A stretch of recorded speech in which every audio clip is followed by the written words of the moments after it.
Hi friends, எல்லாருக்கும் வணக்கம். இன்றைக்கி பார்த்திங்கன்னா நம்ம கடைக்கு ஒரு லோடு வந்திருக்கு புதுசாக. இது வேங்க.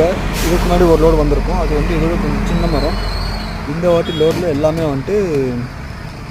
7 அடிக்கு அப்பு. அதாவது ரவுண்டு உட்டோட ரவுண்டு 7 அடி இருக்குது. நான் சொல்கிறது உட்டோட லென்த் இல்லை, உட்டோட அகலம் 7 அடி. இல்லை நம்மளுக்கு லென்த்து எல்லா பீஸுமே 40 அடி வரும். இந்த கண்டெய்னர் நமக்கு 40 அடி லென்த்து, 40 அடி மரம். இது 1 இன்ச்சு 2 இன்ச்சு கம்மியாக இருக்கும். மற்றபடி எல்லாமே 40 அடி கிட்ட இருக்கும். பார்த்திங்கன்னா இந்த வண்டி பாருங்கள் எப்படி வருது உள்ளன்னு. நம்ம கடையோட அட்ரஸ் எங்கே இருக்குன்னா, இந்த கிருஷ்ணகிரியில் தான் இருக்குது. நம்ம ஃப்ரெண்ட்ஸுக்கு யாருக்காச்சும் வேணுன்னா கண்டிப்பாக என்னை கான்டாக்ட் பண்ணுங்கள். நான் என்னால் முடிஞ்ச அளவு கம்மி பண்ணித்தரேன். ஒரிஜினல் வேங்கை இதுதான். நம்ம வெறும் ரவுண்ட் லாக்ஸ் மட்டும் தான் பண்ணுறது, கட் சைஸ் பண்ணுறதில்ல. Thank you friends.